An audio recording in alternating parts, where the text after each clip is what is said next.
Bismillahirrahmanirrahim. Assalamualaikum warahmatullahi wabarakatuh.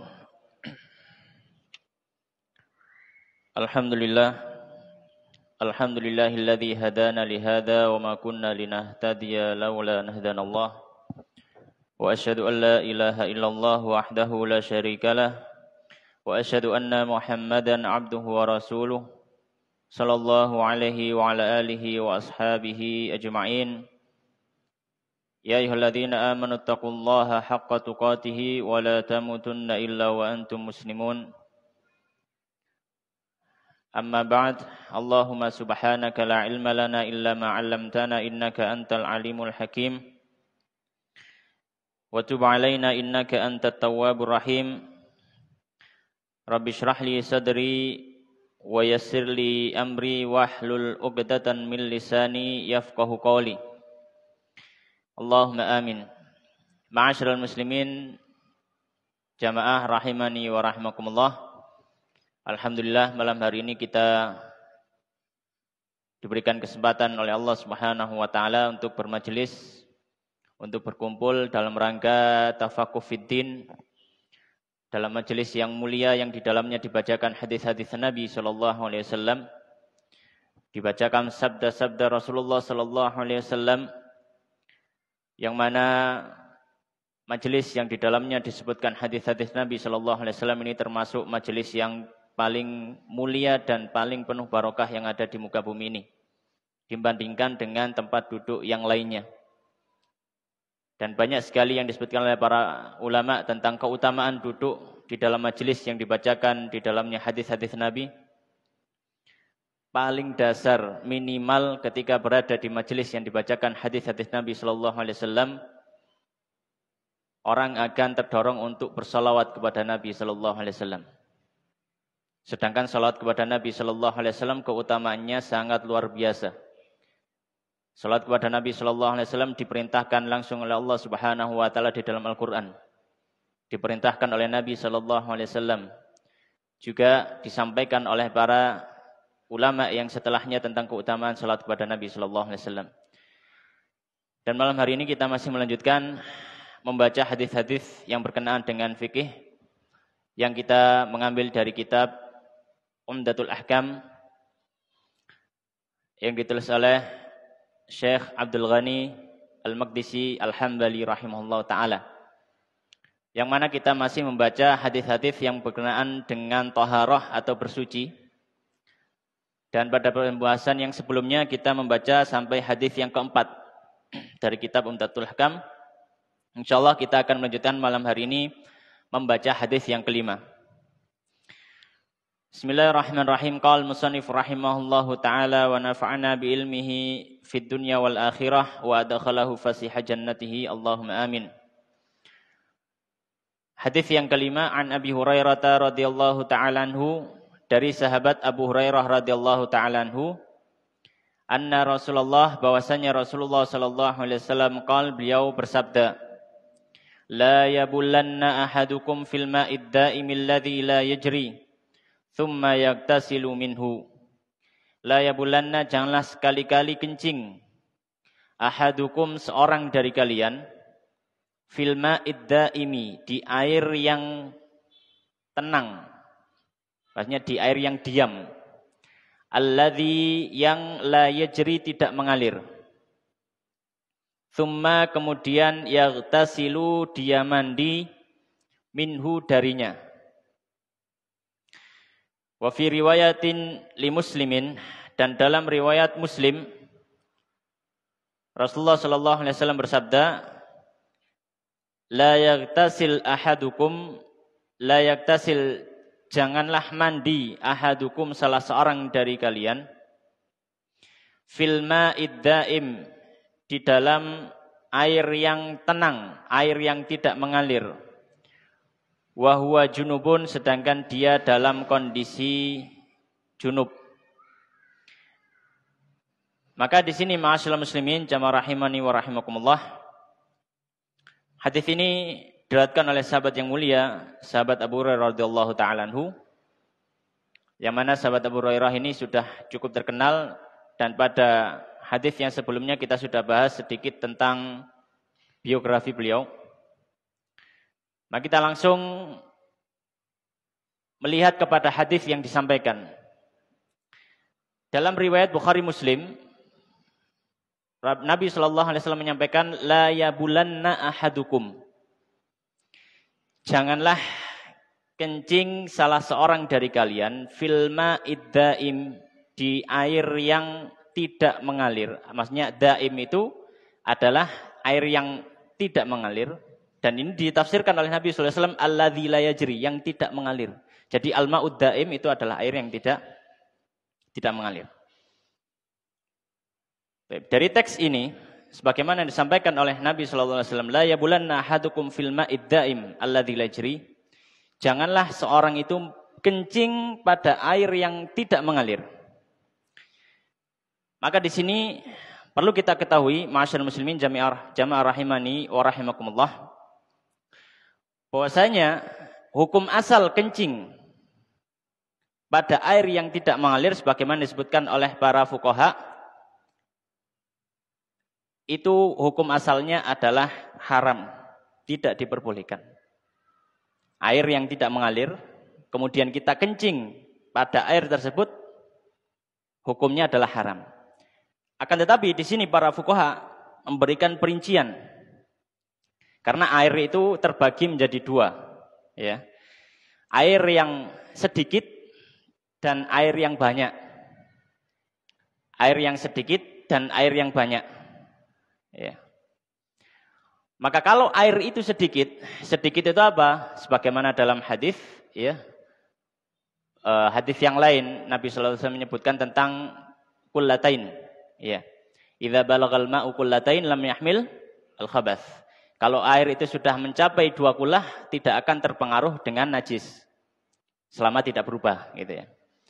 Maka kalau airnya itu kurang dari 2 kullah, ya. 2 kullah itu ukurannya kira-kira kalau dibuat satu jedingan ngoten, maka panjang setiap sisinya, baik kedalaman, lebar dan panjangnya adalah 1 hasta tambah 1/4. Jadi segini. Ya, sekitar segini. Panjangnya, kemudian kedalaman, kemudian lebarnya. Itu kalau segitu itu 2 kullah. Kalau kurang dari situ, maka itu kurang dari 2 kullah. Nah, kalau para fuqaha menyampaikan, kalau air kurang dari 2 kullah, itu masuk dalam kategori air sedikit. Masuk dalam kategori air yang sedikit. Kalau air yang lebih dari 2 kullah, atau 2 kullah ya, 2 kullah atau lebih, maka ini masuk air yang banyak. Maka para fuqaha membagi, kencing pada air itu terbagi menjadi 2. Dilihat airnya seperti apa dulu. Kalau misalkan airnya itu air yang sedikit, ya, baik kencingnya itu merubah air atau tidak merubah air, maka haram hukumnya kencing di tempat itu. Atau kencing di air itu. Ya. Baik kencingnya itu merubah airnya atau tidak merubah air. Misalkan kencingnya cuma setetes, hukumnya apa? Haram. Nabi SAW menyampaikan, la yabulanna ahadukum fil ma'id daim alladzi la yajri. Jangan sekali-kali kencing, ya, salah seorang dari kalian di air yang tenang tidak mengalir. Ya. Ini adalah larangan dari Nabi SAW, dan hukum asal larangan adalah untuk keharaman. Ya. Kecuali kalau ada qarinah atau faktor eksternal yang mengarah keharaman tadi, hukumnya jadi turun ke arah makruh. Tapi di sini tidak ada yang menjadi faktor lain yang menurunkan hukumnya dari haram ke makruh. Maka kalau airnya sedikit, ya, airnya sedikit, baik kencingnya merubah air atau tidak merubah air, mutlak hukumnya haram. Ya. Mengapa demikian? Karena kalau air itu sedikit, ketika dia kemasukan najis, maka dia menjadi air mutanajis, meskipun tidak ada yang berubah. Otomatis airnya sudah menjadi najis. Ya, karena Nabi SAW menyampaikan, idza balagal ma' kullatain lam yahmil al-khabath. Kalau air sudah mencapai 2 kullah, dia tidak akan terpengaruh oleh najis. Ya, mafhum mukhalafah, logika terbaliknya, kalau airnya kurang dari 2 kullah, ada najis, dia akan berubah, terkontaminasi. Jadi meskipun tidak ada yang berubah, kalau airnya kurang dari 2 kullah, maka haram hukumnya. Kenapa? Karena airnya nanti bisa menjadi mutanajis, dan itu berarti kita merusak sesuatu yang harusnya bisa digunakan untuk bersuci. Ya. Maka tidak diperbolehkan, maka ini diharamkan. Ya. Meskipun air sendiri, meskipun itu airnya sendiri, bukan air orang. Ya, lo kan kalau punya air sendiri ya kan suka-suka dia, mau dikencingi, mau di apa, suka-suka dia. Iya, tapi kalau kita merubahnya menjadi air mutanajis, maka kemanfaatan air itu akan terbatas. Ya. Tapi taruhlah tidak bisa dibuat wudu, iya tidak bisa dibuat wudu. Ya. Tapi kalau air itu mutanajis, apa bisa digunakan buat cuci baju? Nggak bisa. Maka ini berarti ada sisi tabdzir, ada sisi membuang-buang harta. Ya, israf, ada sisi ya membuang-buang harta. Maka meskipun itu airnya sendiri, tetap hukumnya haram. Nabi SAW menyampaikan, la yabulan ahadukum fil ma'id daim. Maka alma ad-daim, air yang tidak mengalir terbagi menjadi 2. Air yang dia itu kurang dari 2 kullah, maka mutlak haram. Ya. Baik. Kalau misalkan ya, airnya itu 2 kullah atau lebih, berarti masuk kategori air yang banyak. Masuk kategori air yang banyak. Ya. Dalam artian ya airnya 2 kullah atau lebih. Maka bagaimana? Maka para ulama untuk air yang banyak memberikan tafsilan, memberikan perincian. Memberikan perincian. Ya. Kalau sampai air kencingnya tadi merubah air itu, maka hukumnya adalah haram. Ya. Kalau sampai merubah, misalkan ketika habis dikencingi air itu kok baunya berubah, maka hukumnya haram ketika kencing tadi. Ya. Ya. Itu kalau airnya sampai berubah. Tapi kalau airnya tidak sampai berubah, maka para ulama mengatakan hukumnya adalah makruh. Ya. Hukumnya adalah makruh. Mengapa makruh? Karena ada faktor eksternal. Tadi kan kita sebutkan, hukum asal larangan Nabi itu membawa atau memberikan dampak haram, keharaman. Kecuali kalau ada faktor lain yang menurunkan derajat hukumnya. Nah, untuk air yang banyak dan tidak berubah, maka para ulama menurunkan derajat hukumnya menjadi apa? Makruh. Tidak haram lagi? Iya, tidak. Mengapa? Karena air yang banyak itu, ketika dia kemasukan najis, tidak otomatis langsung menjadi air mutanajis. Ya. Dia tetap bisa digunakan untuk mensucikan. Tapi di sini ada larangan. Nah, maka larangannya derajatnya diturunkan. Jam'an bainal adillah, untuk mengumpulkan semua dalil yang ada. Karena Nabi SAW menyampaikan Nabi SAW menyampaikan idza balagal ma'kulatain lam yahmil al-khabath. Itu. Taib. Maka dari teks ini kita mengetahui itu tadi ya, ada 4 hukum. Ya, ada 4 hukum. La yabulanna ahadukum fil ma'id daim alladzi la yajri. Kemudian tambahan juga ada istilahnya al-ma'ul mustabhir. Al-ma'ul mustabhir itu air yang sangat-sangat banyak. Mustabhir berasal dari kata bahar. Banyaknya itu seperti lautan. Ya. Banyaknya seperti lautan. Maka misalkan danau, ya, sungai yang besar berantas ngoten, ya. Atau mungkin lautan asli, ya, laut. Maka bagaimana hukum kencing di situ? Kalau misalkan laut, ya, laut kan tidak mengalir. Ya. Kalau sungai mengalir. Tapi kalau laut kan tidak mengalir. Danau tidak mengalir. Al-ma'ud daim. Maka para ulama mengatakan hukumnya adalah diperbolehkan. Hukumnya diperbolehkan. Tidak diharamkan. Kalau airnya itu al-ma'ul mustabahir. Di sisi lain dia tidak akan berubah menjadi air mutanajis. Di sisi lain secara fitrah adat manusia, Kalau airnya itu banyak, di sisi yang jauh di sana ada orang kencing, dia di sini wudhu, ya, di air yang sama tapi agak jauh jaraknya, itu tidak akan merasa jijik. Ya. Orang akan biasa saja mengangkatnya. Ya. Tapi kalau misalkan airnya banyak, misalkan kolam renang yang dengan kapasitas terbatas, ya, panjang dan lebar yang terbatas, ada orang kencing di sana kemudian kita pakai air yang sebelah sini, itu tetap masih ada apa? Masih ada rasa jijik gitu ya, mustabihir. Makanya para ulama tetap mengatakan kalau misalkan air itu banyak tapi belum mencapai derajat mustabihir sangat-sangat banyak, maka tetap makruh. Tetap makruh. Karena orang bisa jadi akan menjadi jijik ketika melihat ada orang yang kencing di situ. Baik. Kemudian Nabi SAW menyampaikan, la yabulanna ahadukum fil ma'id da'im alladzi la yajri, thumma yaghtasilu minhu. Ya, thumma kemudian yaghtasilu, dia mandi minhu darinya. Ya. Kemudian dia mandi darinya. Maka thumma yaghtasilu minhu, ya. Ini menjadi dalil bahwasanya air kencing tadi, kalau misalkan kencingnya di air yang sedikit, Nabi SAW melarang untuk mandi di situ. Ya, untuk mandi di situ. Alasannya kenapa? Karena status airnya sudah berubah, tidak bisa digunakan untuk bersuci. Ya, tidak bisa digunakan untuk bersuci. Ya. Tsumma yaghtasilu minhu, kemudian dia mandi di dalamnya. Ya. Baik. Dalam riwayat Muslim disebutkan, maksudnya dalam riwayat Muslim itu lafadz ini lafadz di Sahih Muslim saja, bukan di Sahih Bukhari. Ya, karena kitab Umdatul Ahkam itu kumpulan hadis fikih yang diriwayatkan oleh Bukhari Muslim. Tapi biasanya penulis menyebutkan warfi riwayat Muslim. Kalau dalam riwayat Muslim itu maksudnya berarti ini yang menyebutkan cuma Imam Muslim saja dalam kitab sahihnya. Di Bukhari enggak ada lafadznya.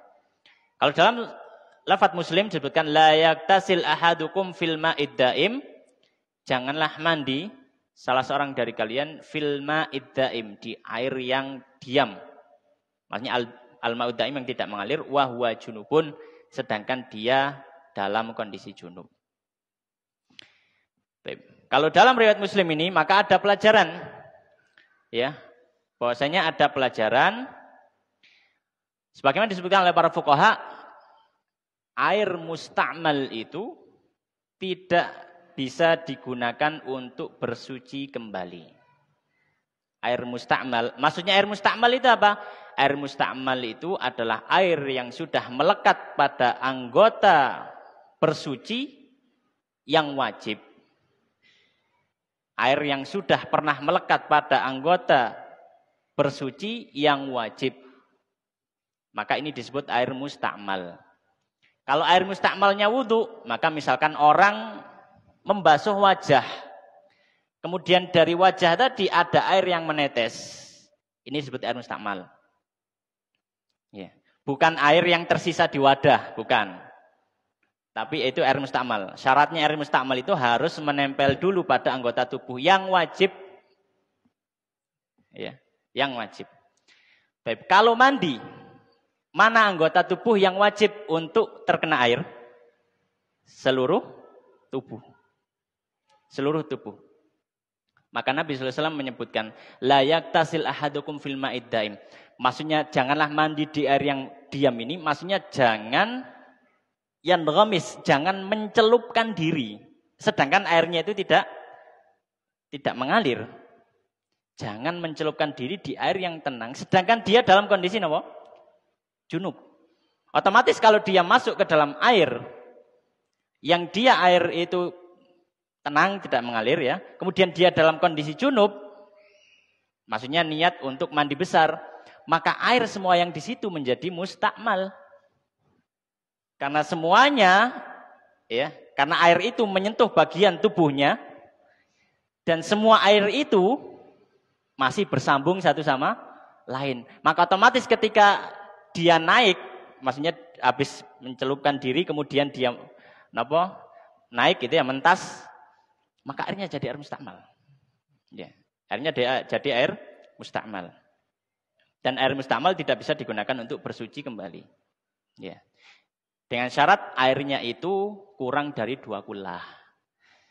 Dengan syarat airnya itu kurang dari 2 kullah. Dengan penjelasan yang sudah kita sampaikan tadi berapa 2 kullah itu. Kalau airnya lebih dari 2 kullah, maka tidak ada yang namanya istilah musta'mal. Ya, kalau lebih dari 2 kullah. Ya, kalau lebih dari 2 kullah, maka tidak ada yang istilah air, tidak ada istilahnya air musta'mal. Jadi kalau air itu kurang dari 2 kullah, maka airnya bisa berubah menjadi air musta'mal. Kalau lebih dari 2 kullah atau lebih, maka airnya tidak menjadi air musta'mal. Kendati demikian, meskipun airnya tidak berubah menjadi air musta'mal, maka hendaknya seorang ketika mandi jangan nyemplung langsung seperti itu. Karena meskipun airnya tetap bukan air musta'mal, orang yang melihatnya akan jijik untuk memakai. Ya, akan merasa jijik. Maka ini yang disampaikan oleh Nabi sallallahu alaihi wasallam. Ya. La yaktasil ahadukum fil ma'id daim wa huwa junubun. Baik, ma'asyiral muslimin jamaah rahimani wa rahimakumullah.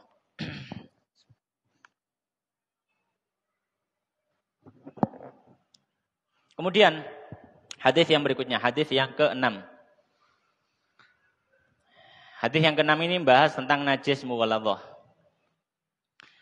Bismillahirrahmanirrahim. Qala an Abi Hurairah radhiyallahu ta'ala anhu, dari sahabat Abu Hurairah radhiyallahu ta'ala anhu, anna Rasulullah, bahwasanya Rasulullah sallallahu alaihi wasallam beliau mengatakan, "Idza syariba al-kalbu fi ina'i ahadikum falyaghsilhu sab'an."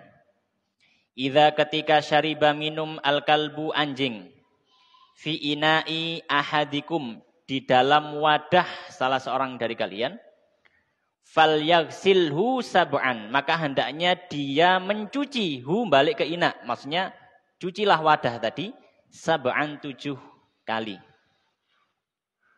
Wali muslimin, dan dalam lafadz Muslim ditambahi ulahunna bitturab, yang pertama dari 7 basuhan tadi bitturab, dengan debu, dengan tanah. Walahu fi hadithi Abdullah ibn Mughaffal. Kalau tadi hadisnya Abu Hurairah, kalau sekarang hadisnya Abdullah bin Mughaffal. Anna Rasulullah, bahwasanya Rasulullah sallallahu alaihi wasallam beliau bersabda, "Idza ketika walagha menjilat al-kalbu anjing fil ina'i di dalam satu wadah, faghsiluhu, maka cucilah wadah tersebut sab'an 7 kali. Wa'affiruhu, dan campurilah, ya, dan campurilah, ya, atsaminata, campurilah kepada wadah tadi, atsaminata, pada basuhan yang ke-8 biturabi, dengan tanah. Baik. Maka hadis yang ke-6 ini diriwayatkan oleh 2 sahabat. Sahabat yang pertama sahabat Abu Hurairah, ya, sudah kita sebutkan terdahulu tentang biografi singkat tentang beliau. Kemudian hadis yang kedua adalah hadisnya sahabat Abdullah bin Mughaffal. Kalau sahabat Abdullah bin Mughaffal radhiyallahu ta'ala anhu ini termasuk sahabat yang masuk Islam cukup awal, ya. Sahabat yang masuk Islam cukup awal, dan beliau ikut dalam bai'atul ridwan. Bai'at di bawah pohon, gitu ya. Bai'at di bawah pohon, ya. Bai'atul ridwan, dan sahabat Abdullah bin Mughaffal radhiyallahu ta'ala anhu termasuk orang yang faqih dalam masalah ilmu agama. Bahkan beliau sempat diutus oleh sahabat Umar bin Khattab untuk pergi ke Basrah bersama dengan beberapa sahabat untuk mengajarkan orang-orang Basrah agama Islam. Jadi untuk mengajari mereka. Sebagaimana disebutkan oleh Al-Hasan Al-Basri, ya, beliau menyampaikan bahwasanya sahabat Abdullah bin Mughaffal ini termasuk yang datang kepada kami, ya, sahabat Hasan Al-Basri ini termasuk orang Basrah. Termasuk dulu sahabat yang datang kepada kami itu adalah sahabat Abdullah bin Mughaffal. Ya. Beliau mengatakan yufaqqihunana. Para sahabat itu termasuk Abdullah bin Mughaffal mengajari kami fikih. Ya. Mengajari kami fikih. Dan sahabat Abdullah bin Mughaffal, ya, cukup banyak meriwayatkan hadis dari Nabi sallallahu alaihi wasallam, sekitar 43 hadis, Dan beliau meninggal pada tahun 60 Hijriah. Radhiyallahu ta'ala anhu. Taib. Maka di sini kita akan melihat dari hadis Abu Hurairah dulu. Pada hadis Abu Hurairah, Nabi sallallahu alaihi wasallam menyampaikan, "Idza syaribal kalbu fi ina'i ahadikum," jika meminum, ya, jika ada anjing yang meminum fi ina'i ahadikum, di wadah salah seorang dari kalian. Ya. Lafadznya adalah syariba, meminum. Tapi kalau dalam hadis Abdullah bin Mughaffal, idza walagha al-wulugh, wulugh itu lebih spesifik. Dia minum tapi dengan menjilat. Karena kita tahu anjing itu kalau minum kan bukan seperti manusia, ya. Dia menjilat air tersebut, ya. Maka idza walaghal kalbu fil ina, ketika ada anjing yang menjilat di dalam wadah, ya. Baik. Maka sabda Nabi sallallahu alaihi wasallam, idza syaribal kalbu fi ina ahadikum, atau idza walaghal kalbu fil ina, dua-duanya menjadi dalil, ya. Ini pelajarannya, dua-duanya menjadi dalil bahwasanya anjing itu termasuk hewan yang najis. Anjing itu termasuk hewan yang najis, ya. Dan di dalam hadis yang disebutkan secara spesifik, najisnya ada di lidahnya. Najisnya ada di lidahnya. Tapi para fuqaha mengambil istinbat. Para fuqaha mengambil istinbat bahwasanya najisnya anjing bukan cuma lidahnya, tapi seluruh anggota tubuh si anjing itu. Ya. Seluruh anggota tubuh si anjing itu. Wallahu ta'ala alam, kata para fuqaha, katanya, ya. Tapi belum tahu juga, belum ngecek. Bahwasanya lidah anjing itu atau mungkin bagian mulut dari anjing itu adalah bagian yang cukup bersih. Ya, bagian yang cukup bersih, ya. Maka kalau yang bagian cukup bersih saja masih dihukumi najis, apalagi bagian luar misalkan dari kakinya, dari darahnya, dari keringatnya, dari kotorannya apalagi dan lain sebagainya. Ya, itu yang disebutkan oleh para fuqaha. Maka anjing ini adalah najis, ya. Maka anjing hukumnya adalah najis. Baik. Nah, dan najis ini bisa menular. Bisa membuat benda yang menyentuhnya itu juga menjadi benda mutanajis. Mutanajis itu terkontaminasi najis. Jadi bendanya bukan benda najis, tapi terkena najis, makanya menjadi benda mutanajis. Ya. Bedanya apa? Kalau disebut benda najis, karena namanya najis, itu nggak mungkin jadi suci. Kecuali beberapa najis. Tapi hukum asal najis tidak bisa berubah jadi suci. Tapi kalau mutanajis, itu bisa disucikan. Karena hukum asalnya benda itu suci, hanya saja terkena najis. Maka najis dari anjing ini bisa berdampak kepada benda yang lainnya pada selain anjing, ya. Sebagaimana disebutkan oleh para fuqaha, jika ketika bersentuhan ada bagian dari salah satunya yang basah. Yang basah. Ya. Jadi kalau misalkan tangan basah, kulitnya anjing kering, kemudian menyentuh, tangannya harus dicuci 7 kali. Ya. Kakinya anjing basah, kemudian naik ke atas meja, mejanya harus dicuci 7 kali. Ya. Jadi harus ada unsur basahan. Harus ada unsur basahan yang disebutkan oleh para fuqaha. Ya. Tapi kalau benar-benar dipastikan sama-sama kering, tangannya dipastikan kering, kulit atau bulu anjingnya dipastikan kering, maka najisnya tidak berpindah. Maka najisnya tidak berpindah. Ya. Baik.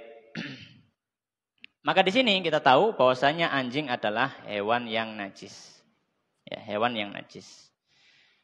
Kemudian Nabi SAW menyampaikan fal yaksilhu sab'an, maka hendaknya dia cuci wadah tadi sebanyak 7 kali. Nah, ini juga menjadi dalil bahwasanya najisnya anjing itu bisa mengkontaminasi benda lain. Karena ketika anjing itu minum, Ya, ketika anjing itu minum, wadahnya disuruh apa?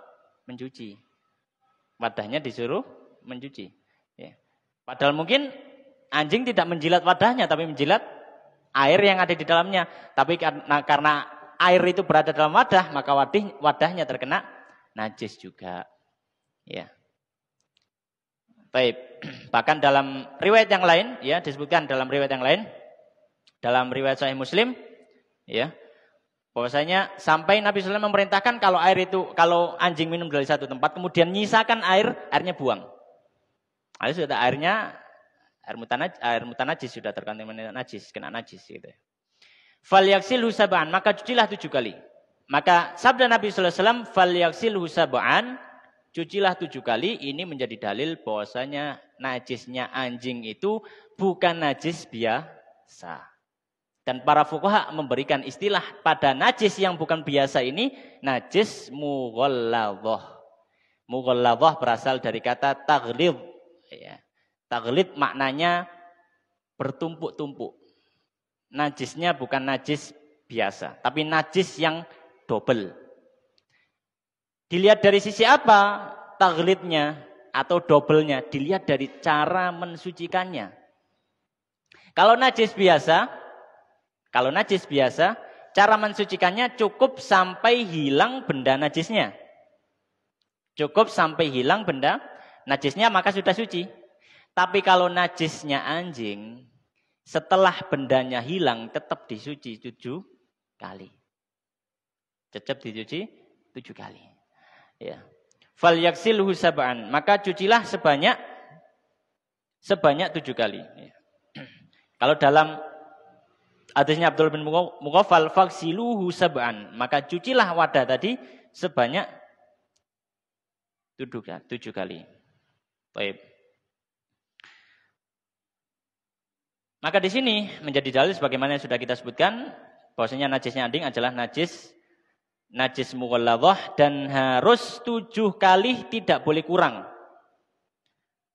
Lebih boleh, tapi tidak boleh kurang. Jadi harus 7 kali, ya, harus 7 kali. Dan ini adalah pendapat dari banyak para fuqaha, di antaranya Imam Syafi'i, Imam yang lainnya, ya, Imam Ahmad dan juga jumhur para ulama. Baik. Jadi harus dicuci sebanyak 7 kali. Kemudian, ma'asyiral muslimin jamaah rahimani wa rahimakumullah.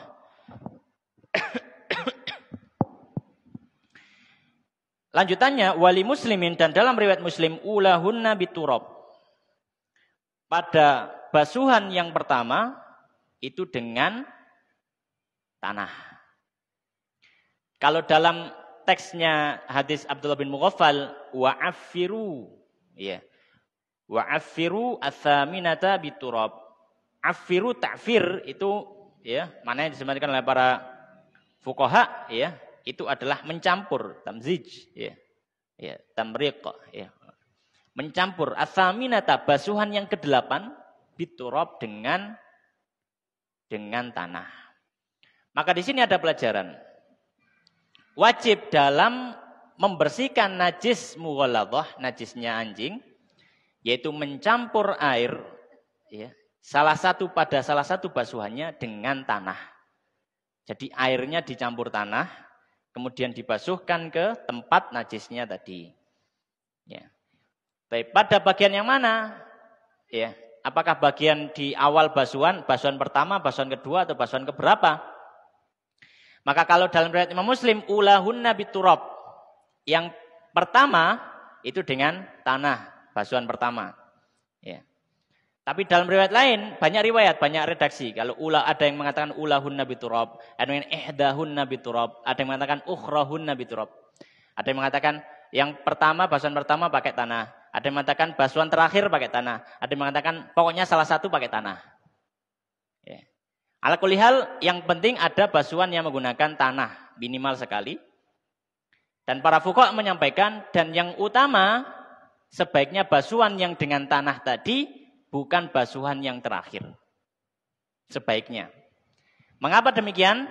Karena nanti ketika sudah membasuh dengan tanah, kemudian ada basuhan yang datang berikutnya hanya dengan air saja, ini nanti bisa membersihkan sisa-sisa tanah yang ada di tempat itu. Ya, jadi lebih bersih gitu ya. Tapi kalau misalkan mau di bagian akhir sendiri juga tidak tidak masalah. Kemudian yang menjadi satu permasalahan juga di sini dalam hadisnya Abdullah bin Mughaffal, wa'afiruhu tsaminata biturab. Dan campurkanlah basuhan yang ke-8 biturab dengan tanah. Di sini Nabi SAW menyebutkan berarti basuhannya ada sampai 8. Ya. Maka bagaimana mendudukkan hadis ini, ya, riwayat atau redaksi Ats-Tsaminah yang ke-8 dengan redaksi yang lain yang mengatakan sab'an, 7. Ya. Ya, maka di sini para fuqaha menyampaikan bahwasanya sebagaimana yang sudah kita sampaikan bahwasanya minimal adalah 7. Kalau menambah apakah boleh? Boleh. Kalau menambah boleh. Maka ada kemungkinan ketika Nabi SAW menyampaikan dan campurilah basuhan yang ke-8 itu dengan tanah, ada kemungkinan ketika orang itu mau membasuh lebih dari 7 kali. Mau membasuh lebih dari 7 kali. Maka boleh dicampur ketika basuhan yang ke-8 menggunakan apa? Menggunakan tanah. Ya. Tapi apakah berarti batas minimal 8? Bukan. Batas minimal tetap 7. Ya, batas minimal tetap 7 karena banyak dari riwayat menyampaikan 7, ya. Menyampaikan apa? 7 kali, ya. Di antaranya adalah riwayat Abu Dawud, ya. Yang lebih memperjelas, ya. Dalam riwayat sahabat Abu Dawud, dalam riwayat Sunan Abu Dawud disebutkan idza walagal qalbu fil ina faghsiluhu sab'a mirarin. Maka cucilah 7 kali. As-sabi'ata, basuhan yang ke-7 itu biturab dengan tanah. Basuhan yang ke-7 itu dengan tanah. Maka yang paling mendekati untuk mengkompromikan riwayat yang ada, maka bisa jadi tambahan Ats-Tsaminata ini bagi orang yang membasuh lebih dari 7 kali. Silakan dicampur tanah. Baik. Kemudian sebelum kita membaca hadis yang berikutnya, apakah boleh mengganti at-turab, mengganti tanah dengan benda lain? Misalkan diganti dengan sabun atau diganti dengan yang lainnya. Ya. Maka di sini jumhur fuqaha, ya, jumhur al-fiqh mengatakan bahwasanya tanah ini tidak bisa diganti dengan benda lain. Jadi tetap harus pakai tanah. Harus tetap pakai tanah. Ya. Nah, kalau secara akal mungkin sabun lebih bersih gitu. Ya, secara akal. Tapi secara syariat belum tentu. Ya. Jadi harus pakai apa? Pakai tanah. Karena di zaman Nabi, ya, ada beberapa alat-alat pembersih yang lainnya, ya. Tapi Nabi sallallahu alaihi wasallam tetap memerintahkan pakai tanah. Ya. Nabi sallallahu alaihi wasallam memerintahkan pakai tanah. Maka harus menggunakan tanah. Ya. Kemudian faedah berikutnya, dianggap 7 basuhan ketika ainun najasah, ketika wujud najisnya itu hilang. Ya. Maksudnya bagaimana? Misalkan, taruhlah, ada kotoran anjing. Ada kotoran anjing, ya. Kemudian, taruhlah kita guyur dengan air. Kita guyur 1 kali belum hilang. Kita guyur 2 kali belum hilang. Guyur 3 kali belum hilang. 4 kali belum hilang. 5 kali baru hilang. Wujud najisnya hilang sudah. Maka basuhan dari pertama sampai ke-5 dianggap 1 kali. Dianggap 1 kali. Maka harus nambahi lagi. Ya. Jadi makanya tadi kita sebutkan bahwasanya 7 kali ini baru dianggap hitungannya ketika najisnya sudah mulai hilang. Kalau najisnya belum hilang masih dianggap 1 kali. Meskipun basuhnya berulang kali. Meskipun basuhnya berulang kali. Ini disampaikan oleh para fuqaha. Kenapa? Alasannya kenapa? Alasannya karena tidak mungkin kalau misalkan orang basuh 7 kali. Kemudian wujud najisnya masih ada. Apakah berarti itu najisnya sudah suci? Tidak. Ya, tidak. Maka yang dihitung pertama bukan jumlah hitungan. Bukan jumlah tujuhnya dulu, tapi yang dihitung adalah wujud najisnya dulu. Ya, wujud najisnya dulu. Hitungan baru dihitung ketika wujud najisnya sudah hilang. Ya, oleh karenanya dia disebut najis mughalladhah karena membersihkannya beda dengan najis yang lain. Kalau najis yang lain, yang penting najisnya sudah hilang meskipun 2 kali, 3 kali basuhan hilang, ya sudah hilang. Atau bahkan sekali sudah hilang, ya sudah. Tapi kalau najis mughalladhah tidak. Kalau najis mughalladhah apa? Tidak. Baik. Ma'asyiral muslimin, jamaah rahimani wa rahimakumullah. Kemudian kita akan membaca hadis yang berikutnya, hadis yang berkenaan dengan sifat al-wudu, ya. Tentang sifatul wudu, tata cara berwudu. Di sini ada 2 hadis sebenarnya, ya. Mungkin kita akan baca dua-duanya karena masih ada hubungannya. Hadis yang ke-7. Bismillahirrahmanirrahim. Qala an Humran maula Utsman ibn Affan radhiyallahu ta'ala anhu. Dari Humran maula Utsman bin Affan radhiyallahu ta'ala anhu, beliau mengatakan annahu, bahwasanya dia ra'a Utsman, melihat sahabat Utsman, da'a biwudu'in, meminta wudu. Wudu itu air untuk wudu. Meminta air wudu. Fa afragha, maka beliau menuangkan ala yadaihi, atas kedua tangannya, min ina'i, dari wadah tersebut. Jadi beliau tuangkan ke atas 2 tangannya. Fa ghasalahuma, kemudian beliau mencuci kedua tangannya salasa marratin, 3 kali. Ya, maksudnya 2 tangan di sini 2 telapak tangan, ya, bukan semuanya. 2 telapak tangan. Baik. Summa adkhala yaminahu, kemudian beliau masukkan tangan kanannya fil wudu, ke dalam air wudu tadi. Summa tamadmadha, kemudian beliau mulai berwudu. Wastansyaqa, kemudian beliau menghirup air melalui hidung. Wastansara, kemudian beliau mengeluarkan air dari hidungnya. Istinsar. Summa, kemudian ghassala wajahu, beliau membasuh wajahnya salasan, 3 kali. Wayadaihi, dan 2 tangannya ilal mirfaqaini, hingga 2 sikunya salasan, 3 kali. Summa masaha bira'sihi, kemudian beliau mengusap kepalanya. Summa ghassala, kemudian beliau membasuh kilta rijlaihi, kedua kakinya salasan, 3 kali. Summa qala, kemudian beliau mengatakan, sahabat Utsman, ra'aitun nabi, aku melihat Nabi sallallahu alaihi wasallam yatawaddau, berwudu, nahwa wudu'i hada, seperti wudu'ku ini. Wa qala, dan Nabi kemudian bersabda, man tawadda'a nahwa wudu'i hada, siapa yang berwudu seperti wudu'ku. Tsumma shalla raka'ataini, kemudian salat 2 rakaat. La yuhadditsu fihi ma nafsahu, di dalam salat dia tidak berbicara pada dirinya sendiri. Ya, dia fokus khusyuk. Ghufira lahu, diampuni baginya ma taqaddama, apa yang telah berlalu, min dzanbihi, dari dosanya. Itu redaksi hadis Utsman atau sifat wudu yang diriwayatkan oleh sahabat Utsman radhiyallahu ta'ala anhu. Kemudian kita baca sekalian hadis yang ke-8, yaitu wudunya sahabat Abdullah bin Zaid. Hadis yang ke-8, an Amr ibn Yahya al-Mazini, dari Amr bin Yahya al-Mazini, an Abi, dari bapaknya yaitu Yahya al-Mazini. Qala, beliau mengatakan, syahidu Amr ibn Abi Hasan, aku pernah melihat Amr bin Abi Hasan, sa'ala Abdullah ibn Zaid, bertanya kepada sahabat Abdullah bin Zaid radhiyallahu ta'ala anhu, an wudu'in Nabi, tentang wudu'nya Nabi sallallahu alaihi wasallam. Fada'a bitaurin, maka beliau meminta bitaur. Taur itu wadah, ya, yang terbuat dari semacam tembaga atau kuningan, terbuat semacam dari kuningan, ya. Min ma'in, dari air, diisi air. Fatawadda'a lahum, maka beliau berwudu untuk orang-orang atau untuk murid-muridnya, wudu'an Nabi, seperti wudu'nya Nabi sallallahu alaihi wasallam.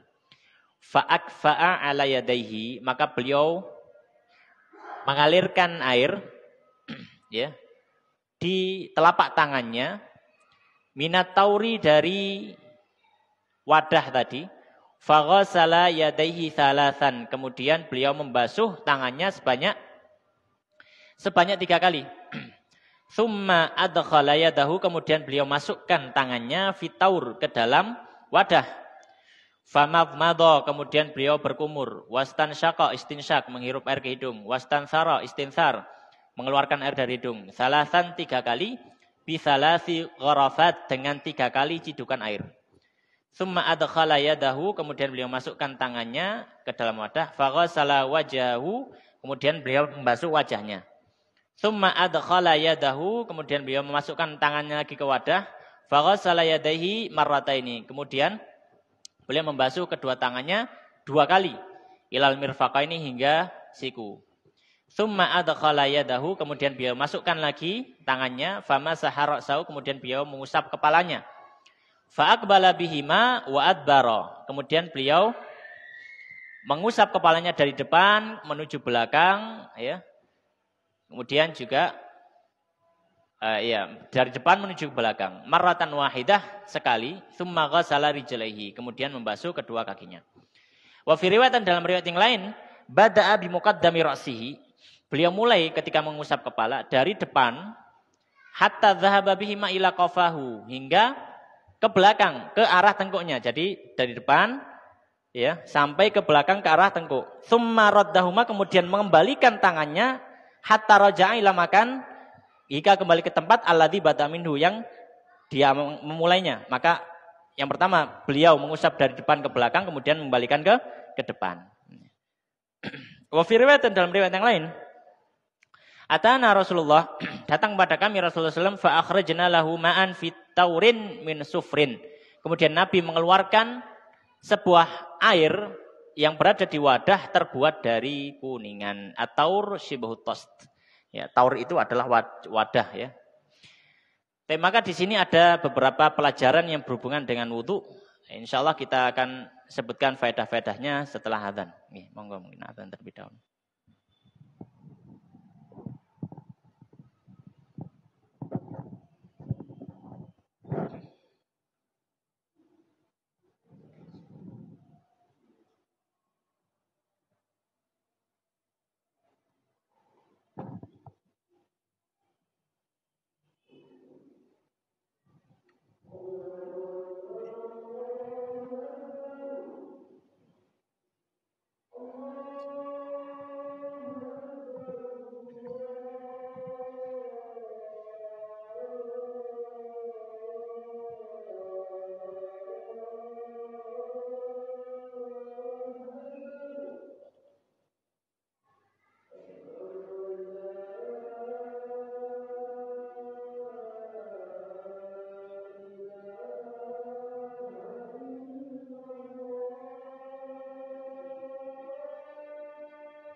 Baik, kita lanjutkan menyebutkan faedah-faedah dari dua hadis ini. Ya. Jadi memang sifat wudu atau tata cara berwudu yang cukup lengkap itu berasal dari dua hadis ini. Yang pertama adalah hadisnya sahabat Utsman, kemudian yang kedua adalah hadisnya sahabat Abdullah bin Zaid radhiyallahu ta'ala anhuma. Dan dua hadis ini saling melengkapi satu dengan yang lainnya dan saling mengisi dan saling memberikan faedah yang beberapa faedahnya sama, tapi ada beberapa faedah yang berbeda. Baik. Maka kita lihat dari sini, di dalam hadisnya sahabat Utsman bin Affan disebutkan annahu ra'a Utsman da'a biwudu. Beliau meminta untuk diambilkan air wudu. Kalau di hadisnya sahabat Abdullah bin Zaid, beliau mengatakan, fada'a bi taurin min ma, maka beliau juga minta untuk diambilkan di wadah, dan isinya ada airnya. Dan dalam riwayat lain disebutkan di akhir riwayat tadi disebutkan, bi taurin min sufrin, dari wadah yang terbuat dari apa? Kuningan, sufur. Baik. Maka dari hadis ini ada pelajaran. Dari lafaz ini ada pelajaran. Pelajarannya adalah diperbolehkan meminta tolong untuk diambilkan air wudu. Boleh. Ya. Jadi meminta tolong isti'anah, al-isti'anah. Ya. Kalau dalam pembahasan fikih itu disebut al-isti'anah, ya. Pembahasan isti'anah. Minta tolong dalam ibadah itu boleh. Kalau dalam bersuci dalam hal ini boleh kalau misalkan itu sifatnya mengambilkan air wudu. Mengambilkan air wudu. Ya, sebagaimana disebutkan sahabat-sahabat tadi meminta tolong kepada orang lain untuk diambilkan apa? Air wudu. Ya, diambilkan air wudu, tolong diambilkan air, maka ini diperbolehkan. Tapi ketika beliau mulai mengucurkan air, membasuh, maka beliau lakukan sendiri. Ya, oleh karenanya para fuqaha juga menyampaikan, kalau itu adalah mengguyurkan air tanpa ada udzur, ya, ini tanpa ada udzur. Kalau mengguyurkan air, ya, ini hukumnya adalah khilaful aula, lebih baik tidak dikerjakan. Kalau sampai menggosok, misalkan tolong wudu kan, maka ini masuk dalam derajat makruh, dibenci. Ya, maka itu kenapa? Karena itu adalah ibadah, gitu. Dan dia tidak ada udzur. Itu kan seperti ada orang sombong gitu ya, nggak mau malas wudu sih, iki siapa gitu. Padahal dia gak sakit gak apa. Ini kan sombongan. Padahal kesombongan adalah satu hal yang sangat dibenci. Ya. Ibadah aja sombong, apalagi masalah dunia gitu. Baik. Itu pelajaran yang pertama. Kemudian selanjutnya fa'afragha 'ala yadayhi min ina, maka beliau menuangkan air di atas kedua tangannya dalam riwayat Utsman, faghasalahuma thalatha marrat, kemudian mencuci 3 kali. Kalau dalam riwayat Abdullah bin Zaid disebutkan fa'akfa'a 'ala yadayhi minat taur, maka beliau menuangkan di atas telapak tangannya, akfa'a. Baik. Faghasala yadayhi thalathan, kemudian mencuci 3 kali. Maka di sini pelajaran yang kedua, ketika wudu maka dianjurkan sebelum memasukkan air ke dalam wadah wudu, kalau misalkan wudunya nggak pakai keran, wudunya pakai langsung nyeduk ke wadah air, sebelum dimasukkan tangannya dianjurkan untuk dicuci terlebih dahulu. Berapa kali? 3 kali. Dan ini hukumnya adalah sunnah. Ya, hukumnya adalah sunnah selama tidak meyakini tangannya itu ada najisnya. Kalau tangannya ada najisnya, hukumnya wajib. Dan haram hukumnya masukkan tangan yang ada najisnya ke dalam air tersebut karena bisa merusak kesucian air.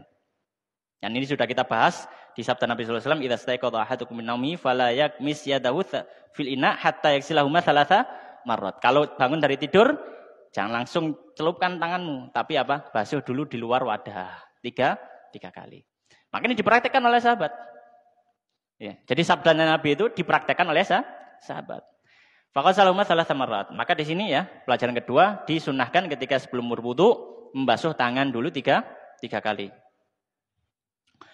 Kemudian dalam hadis disebutkan baik Abdullah bin Zaid atau Utsman bin Affan, tsumma ghassala wajhahu thalathan, kemudian membasuh wajahnya 3, tsumma adkhala yaminahu fil wudu, kemudian memasukkan tangan kanannya ke dalam wadah wudu.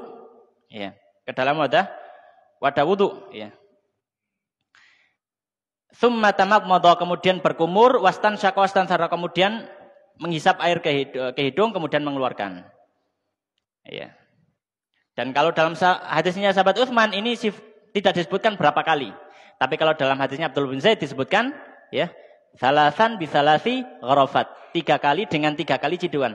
Jadi sekali ciduk untuk berkumur plus menghirup air ke hidung. Jadi 1 berkumur menghirup air ke hidung, 2 berkumur menghirup air ke hidung, 3 kali.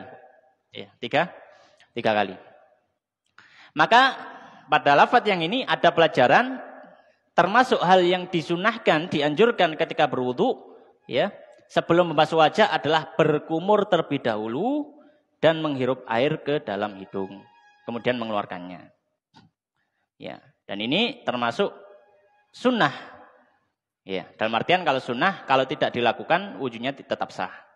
Nanti ya, wudunya tetap sah. Baik. Kalau misalkan ada yang mengatakan, oh tidak, itu wajib. Karena di sini dicontohkan.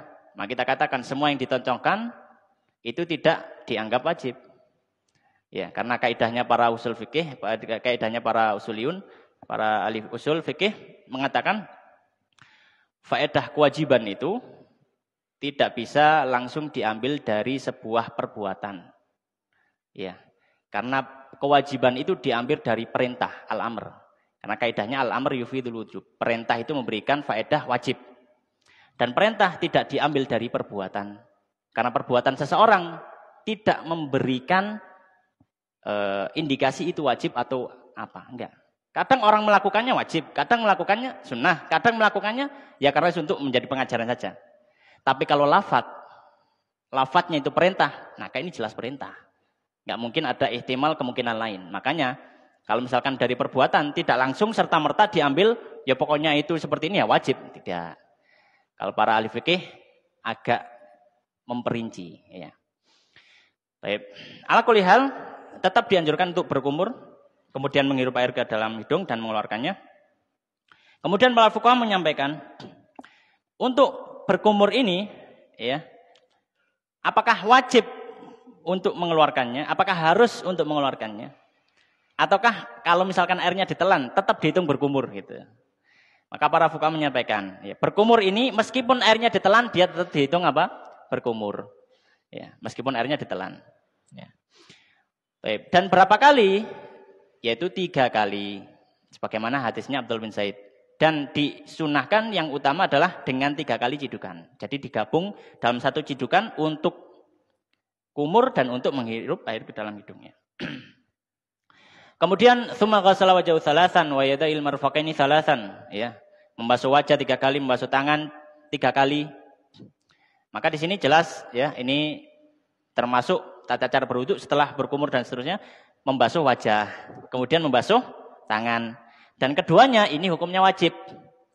Bukan diambil dari hadis ini, tapi diambil dari firman Allah Subhanahu wa taala, faghsilu wujuhakum wa aydiyakum ilal marafiq. Karena di situ ada lafaz perintah, maka basuhlah.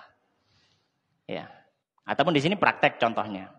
Makanya di sini juga disebutkan dalam hadisnya Abdullah bin Zaid disebutkan ilal mirfaqa ini ya, marrata ini ketika membasuh kedua tangannya beliau cuma membasuh 2 kali.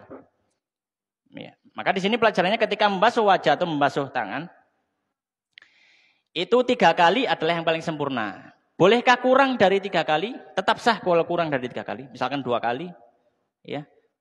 Dan minimal 1 kali. Minimal apa? 1 kali. Tidak boleh kurang dari 1,5 kali, nggak bisa. Ya. 1 kali minimal. Ya mengapa demikian?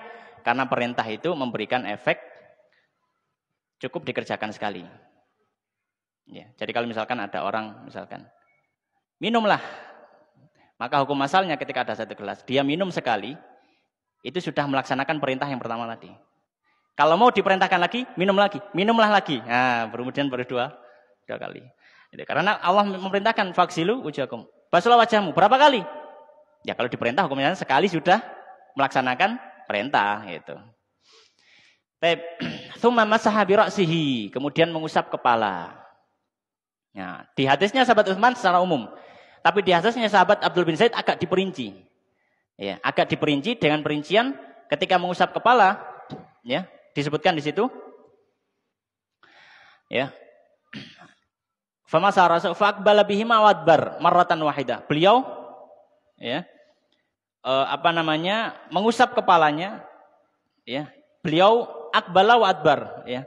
Berangkat dan kembali. Kemudian berikan tafsiran dan riwayat lain. Beliau mulai dari depan kemudian ke belakang, kemudian dari belakang balik ke depan. Nah, ini kaifiyah atau tata cara mengusap kepala yang paling utama adalah dengan seperti hadisnya Abdul bin Zaid. Jadi mengusap dari depan, kemudian ke belakang, kemudian balik lagi ke depan. Balik lagi ke depan. Ini tata cara yang paling utama. Ya, tata cara yang paling utama. Dan batas minimalnya adalah mengusap sebagian dari rambut yang masih dalam batas kepala. Batas minimal. Mengusap sebagian. Ya. Kalau kurang dari batas minimal artinya apa? Wudunya tidak sah. Misalkan mengusap tapi rambut di luar batas kepala, rambutnya di hidung, dibasuh cuma yang di hidung saja, nah, maka tidak boleh. Tapi kalau masih dalam batas kepala, maka tetap sah. Meskipun sebagian. Karena Imam Syafi'i mengatakan, wamsahu bi ru'usikum, bi di sini maknanya dengan kepala kalian, itu maknanya litaba'id. Itu memberikan faedah sebagian.